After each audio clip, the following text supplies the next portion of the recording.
얼굴의 희망 최민희입니다. 얼굴의 희망 김용남 개혁신당 정책위 의장 모셨습니다. 네, 안녕하세요. 김용남입니다. 앞에 뭐 없습니까? 할까 그러는데 지난번 선거 때 용감한 남자 김용남이라고 했다가 떨어졌거든요. 그 선거. 그래서 할까 말까 고민을 하다가 안 했습니다. 예, 지난번에는 시장 선거 나가셨는데 거의 될 뻔했는데 새벽 3시까지는 됐었어요. 98% 됐는데 새벽 3시 넘어서 뒤집어졌지. 막판 대역전극으로 지금 이 자리에 와 계십니다. 네. 안 그랬으면 지금 시장으로 국민의힘 시장으로 계셨을 텐데. 자, 그런데 드디어 이 복잡하던 이름이 하나로 통일됐습니다. 새로운 미래, 새로운 선택, 원칙과 상식 다 합쳐서 개혁신당이 됐어요. 네.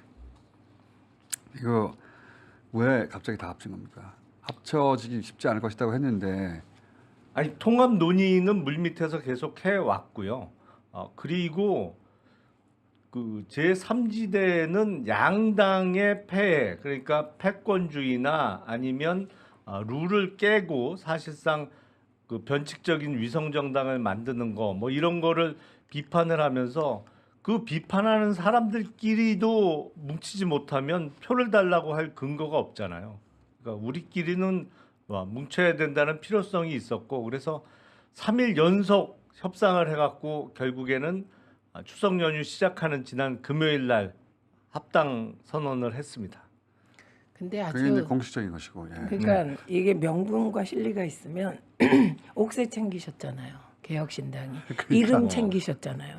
그러니까 그리고 이낙연 대표 쪽은 사실은 그 체면만 조금 챙긴 겁니다. 그래서 저는 김용남 정책위 의장이 협상을 아주 잘하셨다 이렇게 협상 평가합니다. 대표가 김용남이었습니다.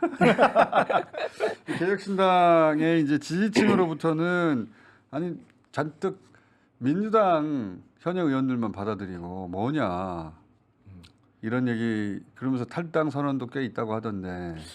그 많이 보도는 됐습니다만 그 보도된 만큼 무슨 탈당 규모가 아주 대규모는 아니고요. 물론 있긴 있고. 탈당하겠다고 의사를 밝힌 분들이 좀 있고, 그 반면에 합당 선언 이후에 또 입당하는 숫자도 꽤 많이 있습니다. 그리고 지금 현역 의원의 구성은 민주당 출신 분들이 많이 있습니다만 그건 가장 큰 이유는 국힘 쪽에서 공천 프로세스를 진행을 안 해갖고 다들 발이 묶여 있죠. 이제 앞으로는 의석수가 깡패다 이 말을 실감하시는 과정이 올 거다 이렇게 봅니다. 그리고 지금 죽이 될지 밥이 될지 기로에 서 있는데요. 근데 일단 무당층을 믿다가는 진짜 무당됩니다. 과학적인 자료와는 멀어지는 그런 상태가 될 것 같고, 저는 이렇게 바라보면서 민주당 입장에서 보면 겉으로는 매우 긴장하면서 속으로는 일단 한 상태인 것 같습니다. 왜 그렇습니까? 일단 이낙연 대표 쪽이 이제 호남 소구력이 얼마나 될까가 민주당은 가장 걱정되는 지점이거든요. 솔직히 말해서. 근데 이낙연 대표가 옥새도 못 챙기셨고 또 당명도 못 챙기셔서 지금 분위기는 그쪽 분위기는 겨우 민주당 탈당해서 민주당 당대표에 뭐 국무총리에 뭐 전남도지사까지 하고 겨우 이준석 밑에 들어가려고 탈당했냐, 이런 분위기가 좀 더 우세한 것 같거든요. 밑에 들어온 거는 뭐 적절하지 않은 맞죠. 표현 같고, 그게 맞죠. 공동 대표고 공동 대표지만 옥새 없는. 저희가 일요일 저녁에 첫 회동을 했는데 그 좌석 배치에도 보시면 알겠습니다만 이낙연 대표께서 정중앙에 앉아 계시고 그 옆에 사이드에 이준석 대표가 앉았고, 옥새는 이준석 대표가 갖고 있잖아요. 그리고 오늘이 첫 최고위원 회의를 하거든요. 이따가 9시 반에 첫 회의인데 최고위원회 구성 멤버를 보면 아시겠습니다만 이낙연 대표를 비롯한 민주당 출신 분들이 훨씬 많아요. 옥새는 근데 이준석 대표한테 있잖아요. 이제는 뭐 어디 출신이냐가 중요한 게 아니고 이제 하나로 이번 총선을 양당에 대한 심판을 이끌어내서 좋은 성과를 얻는 거 하나로 이제 매진해야죠. 일단 그 지점이 저는 함정이라고 생각해요. 지금 양당 심판이라는 건 정치 행태에 대한 심판이고, 이게 제가 이번에 개혁신당이 실수한 게 중앙의 이합 집산에 몰두하느라고 명절 때 거리 안 나가시더라고요. 서울역에 나가긴 나갔어요. 예, 근데 거리 나가야 돼요. 서울역은 사실은 뭐 그런데 일단 각 지역구나 돌아보시면 지금 핵심이 거대 양당 심판할 겨를이 없습니다. 국민들께서 민생이 너무 안 좋아서 저는 귤이 한 8개 해놓고 10,000원인 건 처음 본 것 같아요. 지금 민생이 거의 파탄 지경이라 민생 파탄 윤석열 정권 심판 분위기가 바닥에는 팽배하고 그다음에 중앙 정치는 이합집산 중이고 그런 것 같습니다. 아니 물론 경기가 대단히 안 좋은 거는 사실이고요. 그 경기 안 좋은 거에 대해 집권 세력이 책임을 분명히 져야죠. 하지만 민주당도 지금 이게 2020년 총선에 이어서 두 번째인데 준연동형을 만들어 놓고 위성정당을 또 하겠다고 하는 건 2020년 4년 전에는 첫 번째라 뭐 준비가 부족하고 경황이 없어서 그랬다고 하더라도 이번에는 약속해놓고 또 깨는 거잖아요. 그리고 준연동형 하면서 위성정당 만들 거면 그냥 병립형 하는 거하고 차이가 없거든요. 그러니까 그리고 그거는 지금 벌어지고 있는 제가 보기엔 민주당 쪽에서 소위 얘기하는 그 명문 전쟁, 문명 전쟁이 크게 벌어질 것 같은데 그런 것이 사실은 개혁신당에서는 그런 건 전혀 없을 것이고 없어야만 하고 지금 더불어민주당은 너무 부자 집안이 돼서 이제는 집안 싸움이 점점 격화될 것 같아요. 근데 이제 여러분들이 조국 전 장관이 신당 창당한다 하고 그리고 문재인 전 대통령도 뵙고 그리고 뭐 이런저런 소위 말씀하신 갈등 얘기하는데 이제 두고 보면 아시겠지만 사실 국민들은 크게 관심이 없습니다. 그러니까 저는 늘 생각하는 게 민심의 저변은 굉장히 도도하게 흐르기 때문에 어떤 사건 하나로 일희일비하질 않아요. 그래서 저는 조국 전 장관의 신당에 대해서 어떤 분은 찬성하고 어떤 분은 이제 우리 지지자 중에 또 걱정하시잖아요. 이런 거 다 부질없는 짓이다. 저는 큰 변수가 되지 않을 것이다. 이렇게 봅니다. 이거는 정말 제가 몇 달 동안 바닥을 정말 저기 왜 오지 할 정도로 샅샅이 수틀면서 느낀 건데 병립형, 연동형 진짜 관심 없으세요. 몰라요. 예, 무슨 뜻인지를 일단 저도 잘 독해가 안 되거든요. 의원들도 잘 모릅니다. 예. 의석수 계산하는 법. 계산은 무지하게 힘들죠.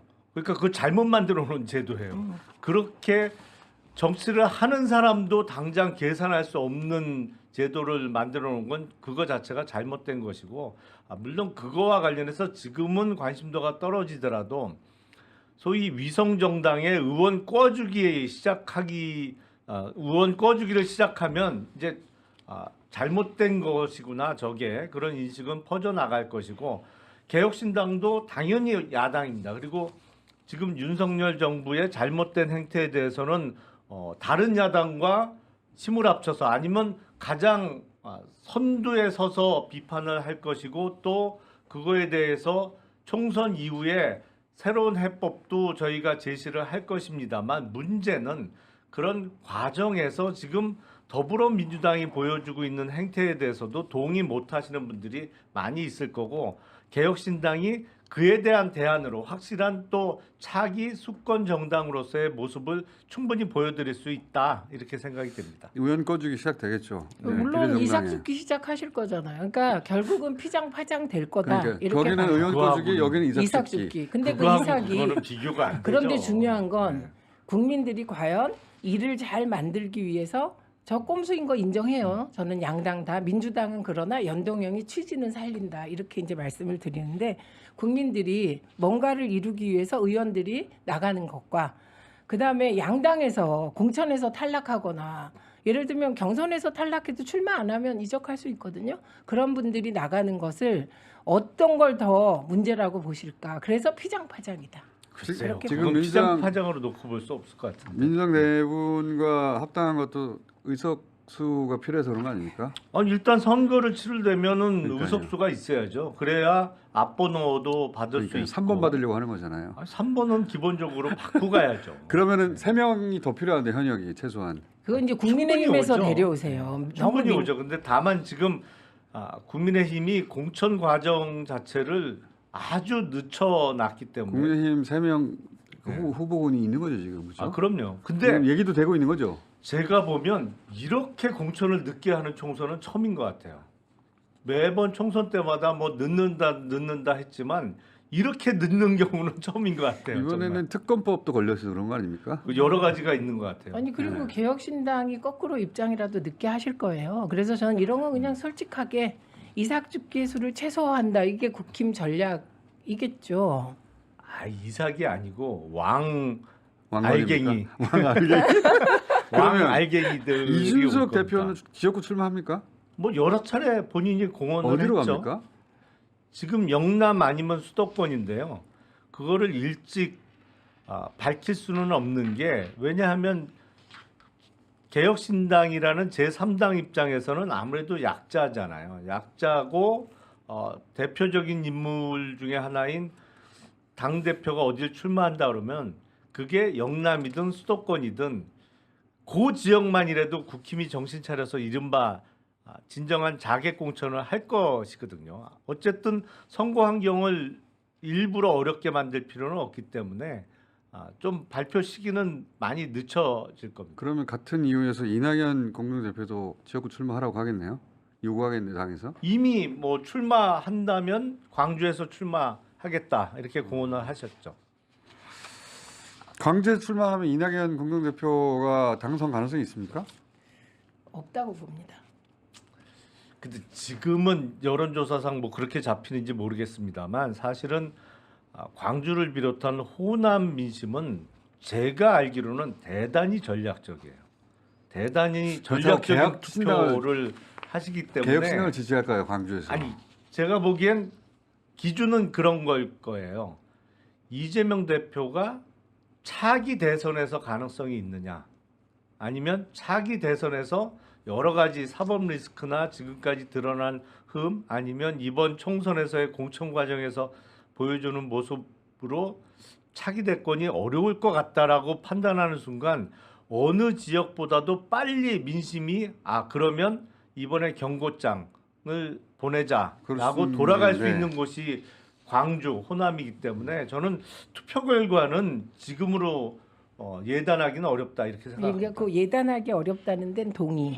그리고 이재명 대표에 대한 판단을 기본으로 선택할 거다 동의. 근데 지금 현재 평론해야 되잖아요. 지금 보면 광주나 호남은 이재명 대표가 사실 이렇게 탈탈 털었는데 뭐 돈 몇백억 안 나왔잖아요. 그렇기 때문에 이재명 대표 중심으로 똘똘 뭉쳐서 일단 총선 이겨라가 지금 광주의 민심이고 그다음에 그런 일은 절대로 없겠지만 이재명 대표를 어렵다고 판단한다고 하더라도 이낙연 대표를 차기 주자로는 절대로 생각하지 않을 것이다. 이렇게 생각합니다. 그리고 이준석 대표를 대안으로 생각하는 일은 더더군다나 광주는 지금 이재명 대신 이낙연, 이재명 대신 이준석. 이런 일은 없다. 아니 제 생각으로는 아마 그게 꼭 이낙연 대표를 대안으로 생각해서라기보다는 이재명 대표로는 다음 대선이 어렵다고 판단하는 순간에 표는 아마 더불어민주당 아닌 그렇다고 뭐 광주 호남에서 국힘을 찍기는 쉽지 않을 것이고 다른 대안 그러니까 다른 선택으로 개혁신당. 몰릴 수도 그렇죠. 그러니까 예를 들면 안철수 그렇죠. 과거 네. 효과. 그렇죠. 그런데 그 당시에 안철수 대표에 대해서는 진보 지지자들 그리고 무당층 청년층이 한쪽은 약간의 미안함과 그리고 한쪽은 힘을 실어주자 또 새로운 기대가 섞여 있었는데 그때와는 상황이 많이 달라서 뭐 그런 일은 안 일어날 가능성이 높다. 그리고 핵심은 이재명 대표 중심으로 똘똘 뭉쳐서 이겨라. 윤석열 정권이 너무 엉망이다. 이게 광주와 호남 정서인 건 확실합니다. 네. 윤석열 정부에 대해서 어떤 그 유효타를 던지는 것은 개혁신당이 더 잘하지 않나요? 물론 저희가 숫자는 적습니다만 개혁신당의 바람은 광주에서도 이재명 대표 사법 리스크 때문에 안 되겠다 싶으면 그 표가 이준석에게도 올 수 있다고 생각하시는 거네요? 이준석 뭐 이낙연 두 대표에게 꼭 표를 준다기보다는 어쨌든 더불어민주당을 향해서 거대 지금 야당인 건 맞습니다만 경고로 메시지를. 앞으로는 안 되겠다라는 경고장의 의미로 대한 세력에게 표를 줄 수 있을 거라고 생각이 돼요. 광주는 전혀 그런 선택 안 할 겁니다. 두고 보세요. 네. 아니 뭐 계획은 누구나 있는 거잖아요. 그러면 김용남 정책위 의장처럼 국민의힘 내 전직 의원, 그 국민의힘이 아니라 개혁신당 내 국민의힘 출신 전직 의원들 있잖아요. 네. 이분들도 다 지역구 출마합니까? 본인 포함해서? 지금 그게 완전히 지침이 정해지거나 합의된 거는 아닌데요. 어쨌든 최대한 지역구 출마해서 득표를 하고 비례대표는 전문직 위주로 전문성이 있는 분들로 구성을 해야 되지 않겠냐라는 컨센서스는 형성이 돼 있어요. 그럼 민주당에 지금 조홍천 의원이라든가 합류한 네. 이분 현역들도 다 지역구 나가고 그렇죠. 오늘 오후에 조응천 이원욱 의원은 출마 선언을 합니다. 물론 본인들이 지금 하고 있던 지역구에서의 본인 지역구에서? 출마 선언. 예. 본인 지역구에서는 민주당 경선에서도 지금 밀리는 여론조사가 나와가지고 그러니까 본선 결국 경쟁력은 아마 다를 거죠. 아니 다르지 않을 가능성이 높고요. 무엇보다 국민의힘을 도와주는 결과가 오기 때문에 그것만으로 개혁신당은 타격을 입죠. 그래서 어쨌든 지금 출마를 할 때 이현욱 의원이 여러 말을 했습니다. 예를 들면 지역구도를 깨려고 하는 건지 이낙연 대표는 광주에, 그다음에 뭐 이준석 대표는 대구에 이런 식으로 크게 두다가 결국은 이제 민주당 발목 잡게 하는 식으로 가게 되면 그에 대한 비판도 피하기 어려울 것으로 보입니다. 무슨 발목을 잡아요, 저희가? 이현욱, 조원축 두 분은 그냥 본인 지역구에 나온다는 것이고 김정민 의원은 그렇게 알고 김종민 의원은요. 김종민 의원님은 잘 모르겠는데요, 아직. 김정민 의원은 서울 지역에 나온다는 얘기가 있던데. 네, 거기는 그렇죠. 워낙 경쟁력이 아니 현재 민주당 후보가 높습니다. 아주. 김종민 의원님하고는 이제 최근에 이렇게 만나게 돼서 아직 의논을 안 하셨군요. 예, 아직 얘기를 못 들어봤어요. 제가. 양양자 의원은 그럼 어디 나옵니까? 이미 출마 선언했죠. 용인 갑으로. 거기 처인구 쪽에 삼성 반도체 라인이 새로 꾸려질 곳 거기에 출마 선언을 진작에 했습니다. 삼성 직원들의 표를 바라시는 건가 그럼? 거기가 이른바 이천서부터 용인 그리고 화성으로 이어지는 반도체 벨트거든요. 우리 유 위원장님은 어디로 나가십니까? 저요? 지역구 나가십니까? 저도 이준석 대표가 발표할 즈음 발표하지 않을까. 역시 비례요. 실세예요. 비례로 하셔야 되는 거 아니에요? 비례 2번? 비례 1번 여자니까 비례 2번으로 가셔야 되는 거 아니에요? 제가 누구 한 어떻게 사람 살아남아야죠. 여러 명이 살아남을 거예요. 왜 한 사람이 살아남아? 비례 2번, 3번 정도까지 저희가 보기엔 뭐 적어도 30명은 살아남을 것 같은데. 김영남 의원이라도 살아남아야 되는 거 아닙니까? 교섭단체를 구성하겠습니다. 네. 그리고 또 한 가지 살아남는 방법은 여기서 만약에 생각만큼 의석수가 안 나온다. 비례로 한 서너 석밖에 안 나왔다. 그러면은 국민의힘 위성정당 있잖아요. 네. 거기가 한 15석에서 20석 가까이 하겠죠. 거기를 꼬셔서 교섭단체를 구성한다. 거기랑 손을 합치면은 그러면 그 교섭단체 하나 탄생하는 거 아닙니까? 아니 위성정당의 당대표가 누가 되시는지 일단 봐야죠. 그분이 네. 자기 손에 15석에 20석 들어오면은 생각이 바뀌지 않을까요? 지난번에도 그랬잖아요. 지난번에 4년 전 그랬잖아요. 총선에도 그랬잖아요. 19석 딱 하니까 네, 생각이 싹 한 바뀌잖아요. 석만 더 오면 교섭단체인데 네. 그래서 굳이 우리가 들어가야 되냐 뭐 그런 이런 일이 있었잖아요. 고민이 있었죠. 실제로. 실질적으로. 근데 그때는 밖에서 땡기는 힘이 없었지만 이번에는 개혁신당이라고 하는 밖에서 땡기는 힘이 있을 거 아닙니까? 아니 근데 이번에 교섭력 보니까 옥세를 쟁취하셨잖아요. 그것도 해낼 가능성이 있는 교섭력인데요. 제가 또 협상 대표로 나가야 그러게 되나요? 김영남 의원이 비례 2번은 돼야지. 의원 현역으로 아니, 살아남죠. 저희 비례 12번까지는 될 거예요. 적어도 지역구로 나가시면 안 돼요. 이거 지역구는 확실하고 큰 양당이 다 표를 가져가고 나면 남는 게 별로 없잖아요. 이번에 그쪽이 긴장해야 될 것은 통합비례정당의 실무 책임을 진성준 의원이 맡았잖아요. 저는 이번에 그 얘기 듣고 와 안심이 된다. 정말 그분이 협상력도 좋고 지향도 분명하고 맺고 끊는 게 확실한 사람이라 언제까지 일한다 그러면 확실하게 합니다. 그래서 아마 가장 경쟁자가 될 건 김용남 의원하고 진성준 의원이 될 거예요. 민주당의 비례 위성정당은 뭐 퐁당으로 공천을 하자 아니 그런 그거 주장이 있다면서요. 아까 공장장이 물어봤는데 있어요. 네. 그건 작전상 보완이다 이런 식으로 답변하더군요. 결과 보면 보이는 건데. 뭐. 아니, 여기서는 위성정당 네. 국민의힘 위성정당을 노리세요. 네. 아니 저희는 그게 뭐 한 방에 저희 교섭단체가- 독자적으로 교섭단체가 될 거예요. 그러면 좋겠지만 안 된다면 위성정당 아니, 그 국민의힘 위성정당 국민의 미래가 될지 개혁 미래가 될지 누가 합니까? 아니 바른미래당의 미래처럼 좀 될 거라고 봐요. 그러니까 지역구에 나와서 민주당 발목 잡아서 어쨌든 결과가 어떻든 그 순간 그분들은 저는 국힘 쪽으로 흡수될 거라고 생각해요. 저 개인 판단으로는. 아, 지금 그리고 개혁신당의 구성을 개혁신당이- 보시면 알잖아요. 저희가 지금 뭐 국힘하고 가까워요, 더불어민주당하고 가까워요. 저는 옥새는 양쪽 다 안 옥새를 가까워요. 옥사는 가지시고. 이준석 대표가 가지고 그러면 있잖아요. 개혁 보수가 아니네요. 와. 저희는 기존의 그 보수 진보의 개념을 뛰어넘습니다. 그렇기 때문에 위성정당 갖고 오세요. 땡길까요? 제가 보기에는 국민의힘에서 가장 우려할 것은 그거라고 봐요. 네.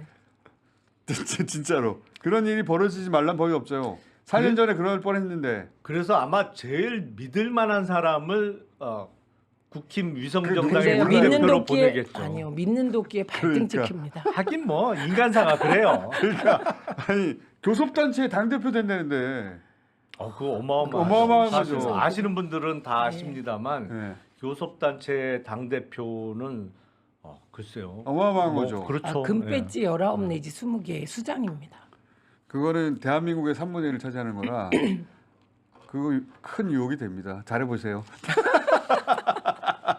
저희가 일단 총선에서 독자적으로 교섭단체에 성공하면 아마 오시겠다는 분이 더 많아질 독자적으로 거예요. 20세 안 돼요, 의원님. 된다니까요.